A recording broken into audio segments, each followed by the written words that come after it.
nosso terceiro e último capítulo das consequências da crise na Venezuela. Não esqueça, faça a inscrição lá no YouTube, aula B. Então curtam e compartilhem, por favor, para dar continuidade a esse maravilhoso projeto. Aqui as consequências da crise na Venezuela.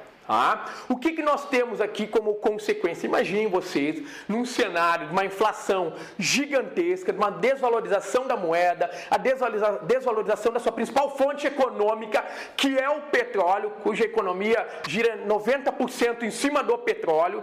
Pensem bem vocês. Nós temos essa instabilidade, essa insegurança, um governo que não é reconhecido. A partir daí, o que nós vamos ter? Uma crise alimentar. Sim, uma crise alimentar, um cenário de subnutrição, um cenário de saques, um cenário de guerrilha, as pessoas armadas saqueando supermercados também, Um cenário em que as pessoas vão começar a fugir desse país. Muitos indo para o Brasil, muitos também para a Colômbia, isto é, os dois principais objetivos, os dois principais focos que estão recebendo ali uma grande quantidade de venezuelanos. O Brasil chegou a receber 50 mil venezuelanos, a Colômbia recebeu 750 mil venezuelanos.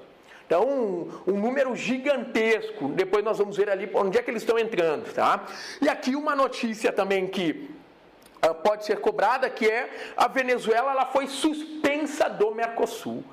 Então, nós temos uma crise diplomática gigantesca. O governo brasileiro chegou a expulsar o diplomata, o embaixador venezuelano daqui do Brasil. A Venezuela devolveu na mesma moeda, expulsou o embaixador brasileiro de lá da Venezuela. O governo brasileiro considera o governo do Nicolás Maduro como um governo ilegítimo. Então, uma troca de acusações, Uma troca de acusações. Então, o governo brasileiro dizendo que o governo da Venezuela seria ilegítimo, Olha só, Parece piada, enfim.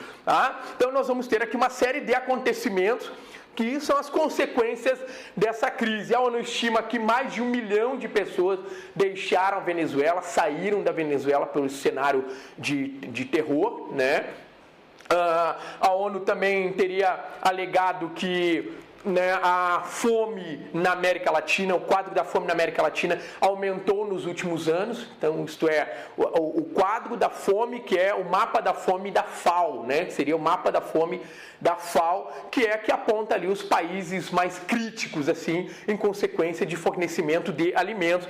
E aí essa crise na Venezuela teria aumentado o quadro da fome aqui na América do Sul.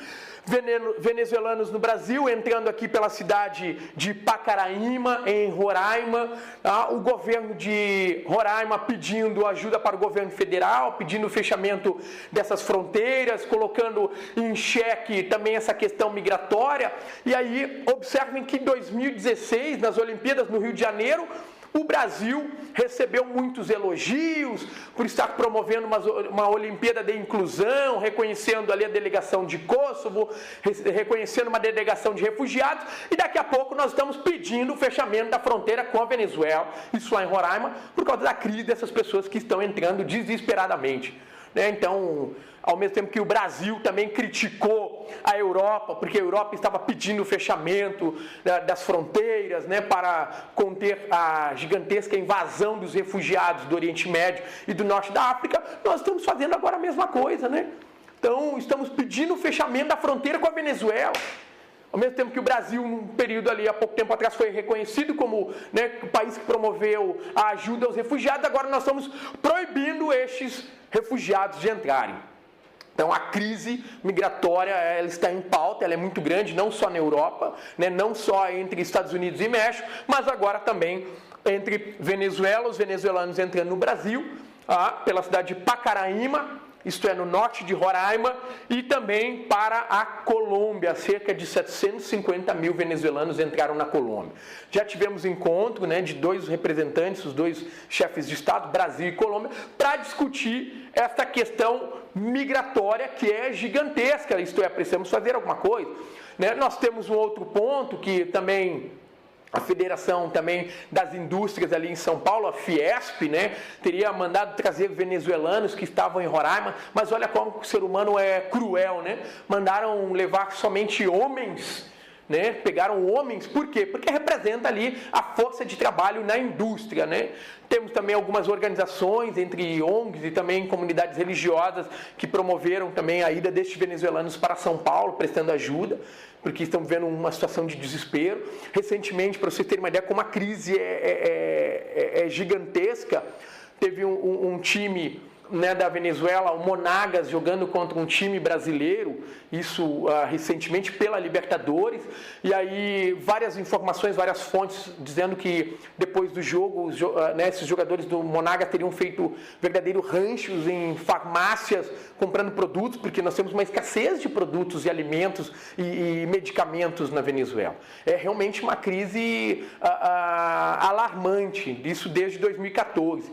Também esse mesmo time, quando foi jogar contra o Monagas na Venezuela, pela Libertadores recentemente, levaram também vários produtos e mantimentos para a população que vive esta insegurança. A Venezuela vem sofrendo pressão, uma delas, então, a suspensão do Mercosul, e a outra é a possibilidade e o risco dela ser expulsa da Organização dos Estados Americanos, OEA, a Organização dos Estados Americanos.